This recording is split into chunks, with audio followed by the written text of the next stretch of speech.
frères et sœurs, nous célébrons le 7e dimanche du temps ordinaire de l'année liturgique C. Aujourd'hui, la parole de Dieu nous invite à une réflexion importante sur la rancune, cette émotion naturelle qui surgit lorsque nous nous sentons blessés, trahis ou maltraités. Bien que la rancune puisse sembler légitime dans certaines situations, elle nous éloigne de l'amour du Christ et nous enferme dans une spirale de haine et de division. Mais l'Évangile nous appelle à un autre chemin, celui du pardon et de la miséricorde, un chemin difficile, mais celui qui conduit à la véritable liberté. Dans la première lecture, nous voyons David face à la tentation de la vengeance. Saül, l'ancien roi, est jaloux de la popularité de David et en colère contre lui. Pourtant, David choisit de ne pas répondre à la haine par la haine. L'occasion de tuer Saül se présente, mais David laisse à Dieu le soin de juger. Cela nous pousse à réfléchir. Combien de fois avons-nous été tentés de répondre à la douleur par la rancune? Que ce soit dans nos familles, au travail ou en communauté, la rancune s'installe souvent après une trahison ou une injustice. C'est une réaction humaine, mais notre foi nous invite à dépasser ce réflexe et à choisir le pardon. Pardonner ne signifie pas oublier l'injustice ni excuser le mal, mais c'est un choix, celui de ne pas entretenir la rancune dans notre cœur. Le psalmiste nous rappelle que Dieu ne nous traite pas selon nos fautes, mais avec une miséricorde infinie. Il éloigne nos péchés aussi loin que l'Orient est éloigné de l'Occident. Dieu choisit de ne pas se souvenir de nos fautes, mais de nous traiter selon son amour et non selon nos mérites. Sommes-nous capables de faire de même? Combien de fois avons-nous conservé la rancune et le jugement dans nos cœurs? Au lieu de pardonner, combien de fois avons-nous ressassé les erreurs des autres? Dieu pourtant nous montre un chemin différent, celui d'oublier les torts, de libérer notre cœur de la colère et du ressentiment. Saint Paul nous invite à passer de l'homme terrestre, marqué par le péché et la rancune, à l'homme céleste, restauré à l'image du Christ. Ce changement ne se fait pas en un jour. Le baptême, qui nous unit à la mort et à la résurrection du Christ, nous appelle à une transformation radicale, celle d'un cœur qui aime et pardonne. Le pardon est difficile, il exige de voir les autres comme Dieu les voit et de chercher leur bien, même lorsque nous avons été blessés. L'Évangile nous parle également d'un amour radical, celui d'aimer nos ennemis et de bénir ceux qui nous maudissent. Ce message va à l'encontre de la logique humaine qui privilégie souvent la rétribution. Mais Jésus nous appelle à emprunter un autre chemin, celui de la miséricorde. Tendre l'autre joue ne signifie pas se laisser abuser, mais refuser de se laisser entraîner dans une spirale de violence. Donner sans attendre de retour est un acte de générosité désintéressée, un appel à sortir de l'égoïsme. Enfin, Jésus nous dit « Soyez miséricordieux comme votre Père ». Dieu ne nous aime pas parce que nous le méritons, mais parce qu'il est amour. À nous d'aimer de la même manière. Alors, comment mettre tout cela en pratique? Nous devons nous poser quelques questions.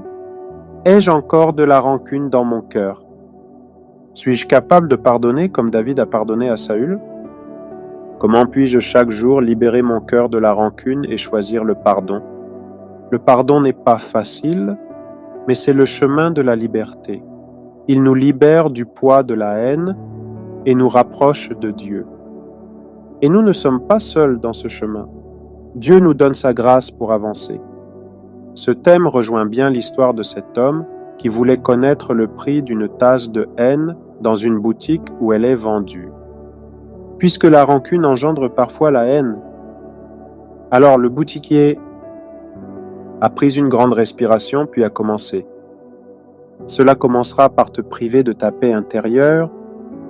Cela te coûtera des inquiétudes incurables. Cela arrangera ton cœur. Tu seras profondément amer chaque fois que tu poseras les yeux sur la personne que tu détestes. Lorsque d'autres célébreront cette personne, tu chercheras toujours pourquoi elle ne le mérite pas. Tu deviendras tellement faible et fatigué de la voir. Chaque fois qu'elle rira, tu pleureras. Pendant que les autres sont occupés à planifier leur avenir, tu seras occupé à chercher comment la faire tomber. L'Esprit de Dieu te quittera et tu deviendras le temple des démons où les esprits mauvais résideront. Tu commenceras à avoir différents problèmes de santé comme l'hypertension, le diabète, l'AVC, le cancer, les maladies du foie, les maladies des reins, etc.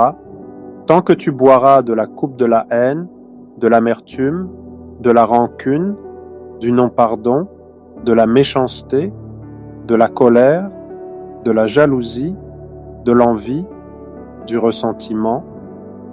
Pire encore, ni les prières ni les médicaments ne pourront beaucoup t'aider parce que tu as désobéi aux lois naturelles et surnaturelles.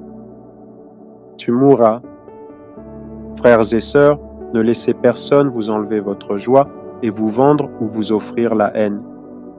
Ainsi, nous devons savoir que guérir de la rancune est un processus délicat, mais il est possible en suivant un chemin sûr basé sur des principes spirituels et pratiques. L'acheteur finit par comprendre que l'amour coûte moins cher et maintient en santé. Voici donc quelques étapes pour nous aider dans ce processus de sortir des rancunes et de guérir.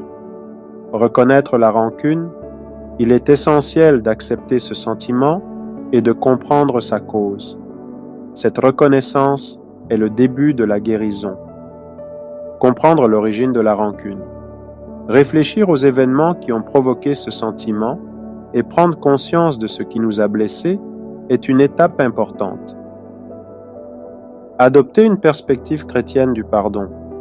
Le pardon, comme Jésus nous l'enseigne, n'est pas un acte de faiblesse, mais une libération du cœur. Cela ne signifie pas ignorer l'injustice, mais choisir de ne pas en nourrir la rancune. Pratiquer la prière et la méditation. La prière permet de confier à Dieu nos souffrances et d'ouvrir notre cœur à la paix divine. Pratiquer la compassion envers soi-même. Nous sommes tous humains et imparfaits. Apprendre à se pardonner soi-même est essentiel pour pouvoir pardonner aux autres. Exercer le pardon au quotidien. Le pardon est un engagement quotidien. Cela commence par de petites étapes et nécessite parfois de reprogrammer nos pensées. Chercher à comprendre l'autre. La rancune est souvent alimentée par un manque de compréhension. Chercher à comprendre l'autre permet de relativiser son comportement. Transformer l'émotion en prière ou en action. Lorsque la rancune surgit, prier pour la personne concernée et lui souhaiter du bien plutôt que du mal peut guérir notre cœur. Chercher un accompagnement spirituel ou psychologique. Parfois, la rancune nécessite un soutien extérieur pour guérir. Un prêtre, un conseiller spirituel ou un thérapeute peut nous accompagner dans ce processus. S'ouvrir à la réconciliation et à la liberté intérieure. La guérison ne passe pas seulement par la réconciliation avec l'autre, mais par la libération de notre cœur. Cultiver l'amour inconditionnel. Nourrir notre cœur de l'amour inconditionnel de Dieu nous aide à voir les autres comme des enfants de Dieu et à les aimer malgré leurs défauts. En suivant ces étapes, nous pouvons progressivement nous libérer de la rancune et retrouver la paix intérieure. Rappelez-vous que le pardon est une décision que nous choisissons de prendre chaque jour, par la grâce de Dieu. Bon dimanche et à dimanche prochain pour une autre méditation.